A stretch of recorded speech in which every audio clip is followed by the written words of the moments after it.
Monsieur Brittridge, je vous prie. Monsieur Pat Allen à l'appareil. Je dois le joindre immédiatement, c'est important. Contactez-le et demandez-lui qu'il me rappelle sur la ligne directe. J'ai besoin de son accord sur l'affaire. Non, ça ne peut pas attendre demain. Non, il me faut son accord dès maintenant. Cette affaire est beaucoup trop importante. Oui? Entendu. J'arrive tout de suite.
Voici encore un nouveau défi pour le Frelon Vert. Il est assisté par Keto et sa voiture gadget, la Belle Berthe.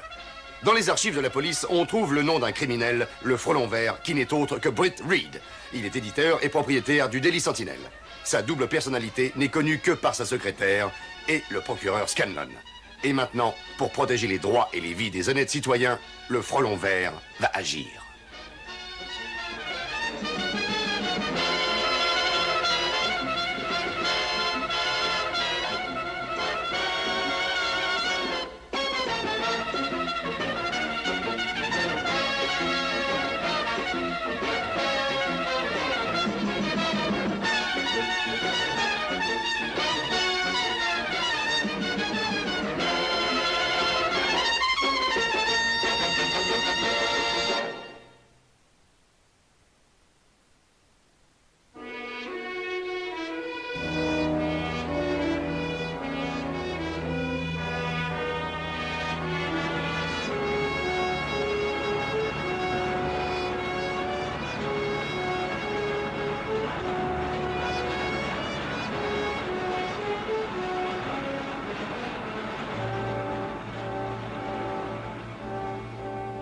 Pendant une session orageuse au conseil du district, M. Bright a annoncé aux membres du comité qu'il voterait contre toute augmentation d'impôts cette année. On m'apporte une nouvelle information sur la mort de notre confrère, le reporter Pat Allen. Le seul témoin, la femme de ménage, Mme Martine Crown, a été hospitalisée dans un état de choc. Aucun renseignement n'a donc pu être fourni. Le procureur, M. Scanlon, et la police pensent que le léopard s'est échappé du zoo qui se trouve près du journal. Il a dû être effrayé par la circulation et s'est réfugié dans l'immeuble. Maintenant, les informations nationales. Mais enfin, comment le léopard est-il arrivé au 8e étage de cet immeuble? C'est pas vrai. Et pourquoi il a tué Pat Allen? Eh ben, c'est bien la question à résoudre. Comment Mike réagit? Mal. Il cherche des indices dans le bureau de Pat.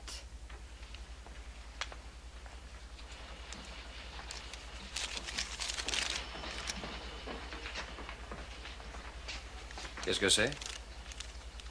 Dans un énorme domaine clos près de Danforth. Tout ce qui reste de Pat Allen. Il n'aura pas eu le temps d'éclaircir cette affaire. On ne devrait pas informer la police? Et pourquoi? Ils ont déjà classé toute cette affaire. Mort accidentelle, c'est bien ça, non? Depuis quand des léopards sont-ils en liberté dans les salles de rédaction et tuent accidentellement les reporters? Ne vous emballez pas, Mike. Sur cette affaire, personne n'est très à l'aise. Je n'ai jamais eu d'enfant. Pat Allen était devenu en quelque sorte mon fils spirituel. Il travaillait sur une affaire importante et il touchait au dénouement. J'aimerais bien savoir lequel. Et que savez-vous d'autre? Où avez-vous trouvé ça? Ça vient de tomber de ce paquet de cigarettes. C'était à Pat. Qu'est-ce que c'est? Ça ressemble beaucoup à un émetteur miniaturisé, du type utilisé dans les navettes spatiales. Je vous ai dit qu'on ne pouvait pas déranger Monsieur Reed. On a fait une erreur énorme avec ça. Qu'est-ce que c'est, mademoiselle Case? J'ai seulement voulu l'arrêter, Monsieur Reed. C'est vous, Monsieur Reed? Flora n'aurait jamais fait une chose pareille. Monsieur Melvin est le gardien du léopard au zoo. Je venais vous dire que Flora n'aurait jamais pu tuer votre reporter. Pourquoi non? Elle est âgée de 18 ans, Monsieur Reed. Elle a perdu la plupart de ses dents et ses griffes sont complètement usées. Et si elle était restée dans la jungle, elle ne serait plus en vie. Elle était pleine de vitalité la nuit dernière. C'est vous qui avez écrit ça, hein? Eh bien, oui, pourquoi? Écoutez, j'ai vécu toute ma vie avec ces bêtes inoffensives. Elles n'ont jamais attaqué qui que ce soit. Ça, c'est une chose que le pauvre Pat Allen aurait du mal à croire. Il commençait une grande carrière et tout s'est envolé par la fenêtre en même temps que lui. On peut remercier votre léopard. Monsieur Reed. Monsieur Reed, où allez-vous? Je rentre chez moi. Je serai là à peu près dans 1 heure. Bureau du procureur Scanlon. Je crois que cette affaire est très délicate. Je vous envoie un député dès demain. D'accord, j'attends votre lettre. Merci. Oh, monsieur Scanlon, voici le rapport du gémologiste. Merci. Oui, très intéressant. C'est très intéressant. Je serai absent environ 1 heure. Très bien.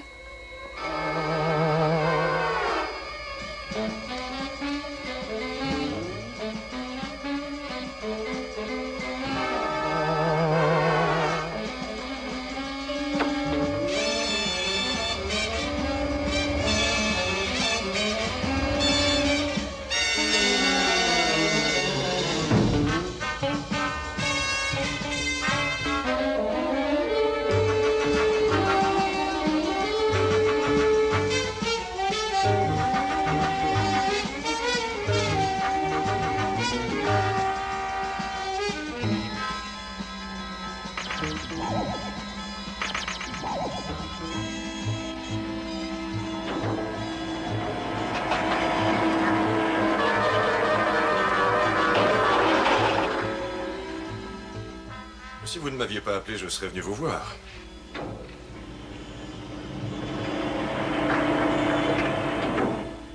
Il y a une pièce à conviction que je n'ai pas encore révélée à la presse. On a trouvé un gros diamant dans le bureau de Pat Allen. Un diamant? Voici le rapport détaillé de l'expert. Il est certain que ce n'est pas une imitation. Ce diamant vaut entre 10 et 15 000 dollars. Tout se rejoint. Avec quoi? Ça. Un émetteur miniaturisé. Je comprends pas. Vous allez voir.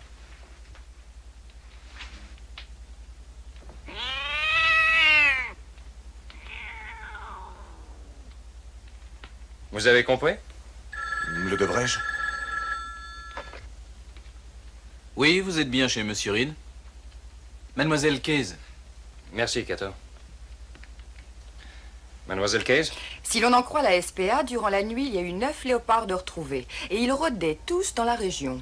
Merci. Nous avions contacté il y a environ 3 ans un grand gémologiste, Frank Miller. Cherchez le dossier et apportez-le-moi. Merci.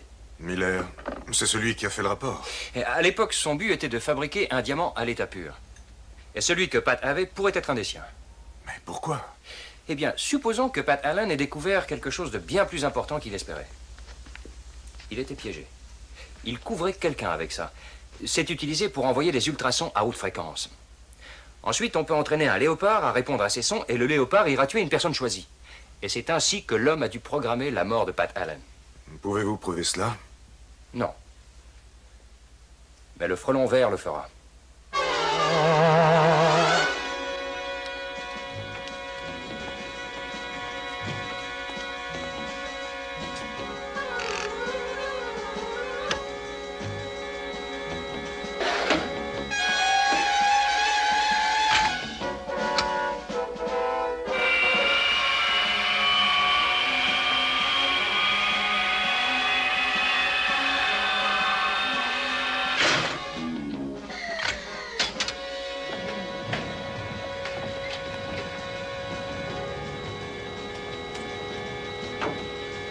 Contrôle le radar, Keto.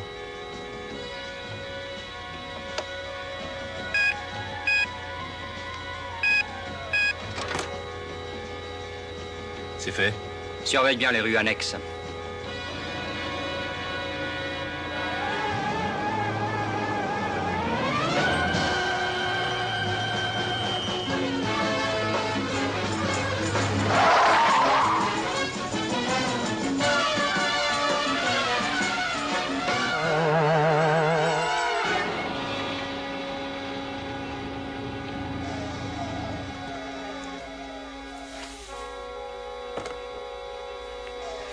Attends ici, j'y vais seul.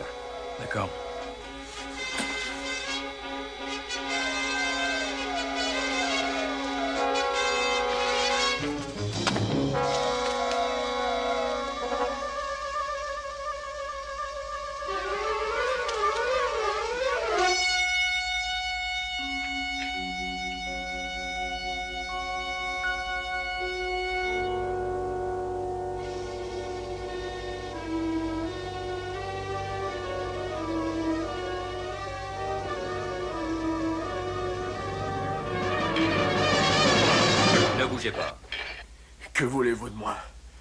Savez-vous qui je suis? C'est vous, le frelon vert? J'ai une proposition à vous faire. Qu'espérez-vous de moi? Ça. Où en sont vos recherches? J'ai abandonné depuis longtemps. Vous mentez! Non, je vous en prie. Si j'avais perfectionné le procédé, je ne vivrais pas de cette manière. Pourquoi pas? Vous attendiez peut-être l'occasion idéale pour écouler vos diamants? Non. Écoutez, je pourrais vous aider pour placer vos diamants sur le marché international. Mais pourquoi? Vous gagneriez des millions. Des millions? Des millions? Suivez-moi. Suivez-moi.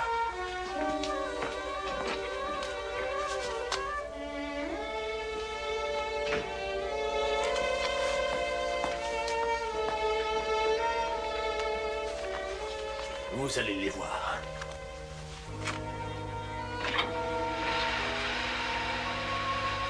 Ça n'a aucune valeur, ce sont des bouts de carbone, des morceaux de charbon. Je les expose pratiquement à la même température que leur milieu naturel au cœur de la Terre. Et bien sûr, je les prépare d'abord chimiquement. Je le fais un par un et ils deviennent réfractaires, ce qui est la marque du vrai diamant. Et ce travail, je vais vous montrer la suite des opérations, la phase finale. C'est dans cette chambre que tout se joue.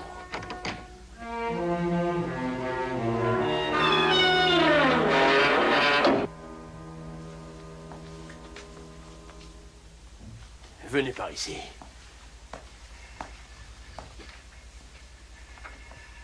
C'est la dernière étape. 50 degrés en dessous de zéro. Ils sont beaux, n'est-ce pas? Ne touchez à rien. Non, ils sont complètement gelés. C'est dangereux, la peau de vos mains resterait collée. Je vais chercher une pince. Avec ça, vous pouvez y aller. Et laissez-moi choisir pour vous.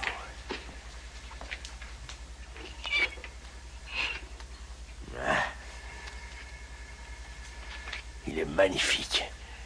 Examinez-le. Regardez. Approchez-vous. Examinez-le de près.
Est-ce que ça va?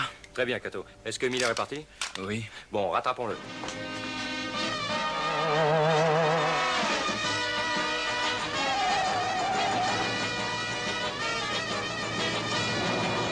Cato, la caméra radar en service. C'est fait.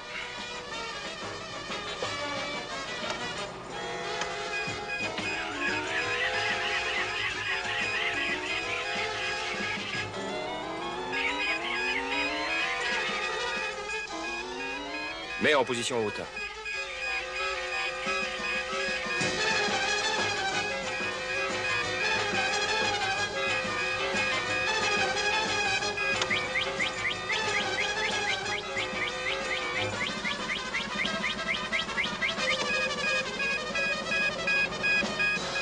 Nous l'avons.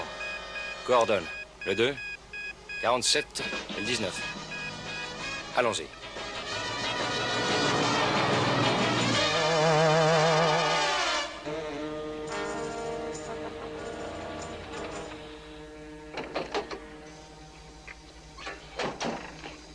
suis venu ici, mais en tant que Britt Reid. La veuve de Bella de Lukens vit ici. C'était le plus important marchand de diamants. Ce sont des diamants. Je connais mon métier. Mais je ne suis pas d'accord. Non, personne d'autre ne s'en mêlera. Messieurs, revenons à l'ordre du jour.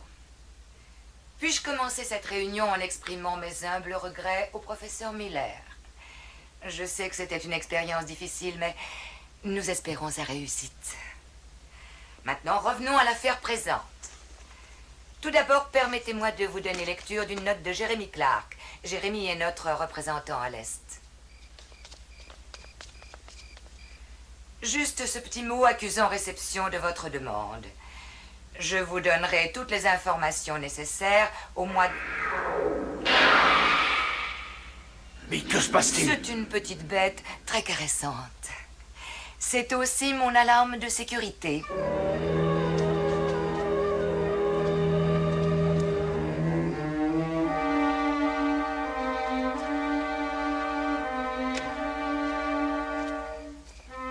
En ajoutant par ailleurs les diamants du professeur Miller dans le chargement de mon défunt mari, nous les passerons facilement.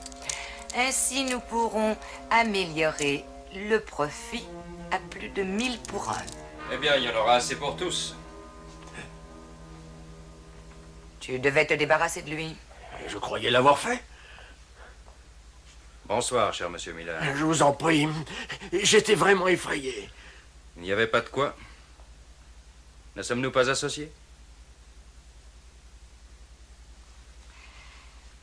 Je n'ai pas eu connaissance de cet arrangement.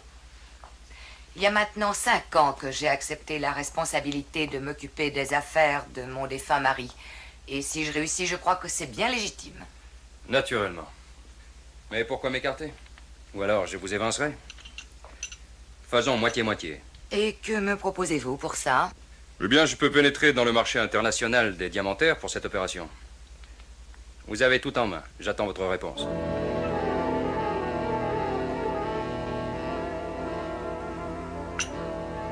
Eh bien, messieurs, le frelon vert ne nous laisse pas le choix. Il me semble que nous soyons obligés d'en passer par ses volontés. Lâchez-moi, enfin, je vous dis que j'étais simplement en train de me promener. Connaissez-vous cet homme? Il s'appelle Axford. Il est reporter au Daily Sentinel. Le frelon vert. Ah, j'aurais dû me douter que vous étiez mêlé à ça. Votre plan n'est pas aussi secret que vous auriez pu le penser. C'est bien le cas, oui. Vous ne pouvez pas tuer des reporters sans avoir des ennuis. De plus, vous laissez traîner des indices que tout le monde pourra trouver. Oh, vraiment, monsieur Axford, vous êtes bien trop modeste. Vous avez dû vous donner beaucoup de mal pour nous retrouver. Et comment avez-vous trouvé? Bon, c'était très facile. Je suis allé fouiller l'appartement de Pat Allen puisque la police a décidé de fermer le dossier. Qu'avez-vous découvert là-bas? Un bout de papier qui se trouvait dans la poche de sa veste. Et votre nom y figurait. Votre adresse était indiquée sur un vêtement portant un émetteur. Et on m'a dit que vous aviez acheté beaucoup d'émetteurs. Ainsi, je n'ai pas mis longtemps pour comprendre pourquoi Pat en possédait un. En tout état de cause, toutes ces informations vont devoir s'éteindre avec vous, monsieur Axford. N'y comptez pas trop. Mon patron Britt Reid est capable de récolter tous les morceaux du puzzle. Là où je suis allé, il ira. C'est un risque que nous devrons assumer. En tuant un autre reporter, vous allez avoir de gros problèmes. Eh bien, c'est un risque que j'assumerai. Disons comme première contribution à notre association. Mais pourquoi vous... Lâchez-moi! Lâchez-moi! Vous ne pouvez pas me livrer au frelon vert. Ça m'est égal de mourir, mais si quelqu'un doit me tuer, que ce ne soit pas lui. Nous l'emmenons. Ah, lâchez-moi! Je vous ferai signe. Bonsoir. Surtout n'ayez aucune crainte, messieurs. Cette prétendue association va se trouver dissoute dans un court moment, voyez-vous. Ce jeune homme a déposé un de nos petits émetteurs dans la veste de notre reporter.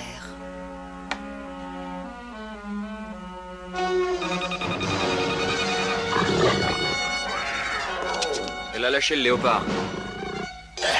On s'est bien fait posséder par cette femme. Ah, taisez-vous, et personne ne bouge. Sinon, ce fauve va nous écharper.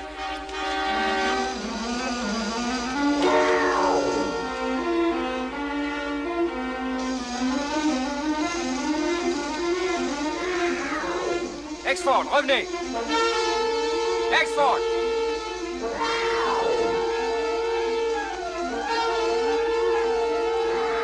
Exford! Exford! Le léopard vous poursuit! Exford!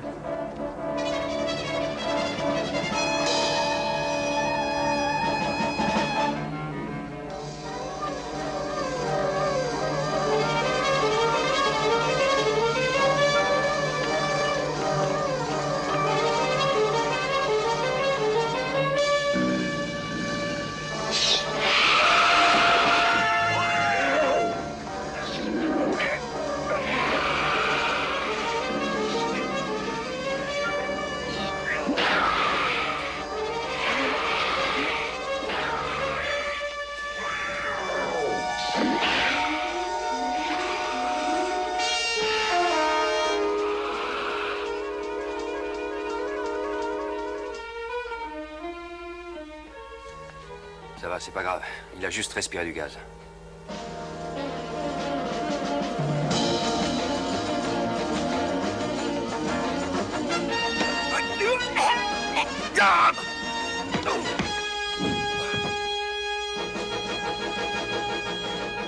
Ferait peut-être mieux de rentrer maintenant.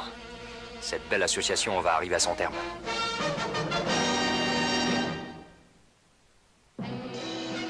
Un reporter capture le gang des faux diamants. Vous vous êtes conduit en héros, Mike. Nous sommes très fiers de vous. Merci. Mais quel personnage, ce frelon vert. D'abord, il m'asphyxie au gaz, et c'était pour me sauver la vie. Ensuite, il va ligoter la joyeuse bande comme un paquet. Je me demande s'il est si mauvais qu'on le dit. Oui, c'est assez troublant. Plutôt, oui. La prochaine fois, il aidera les vieilles dames à traverser.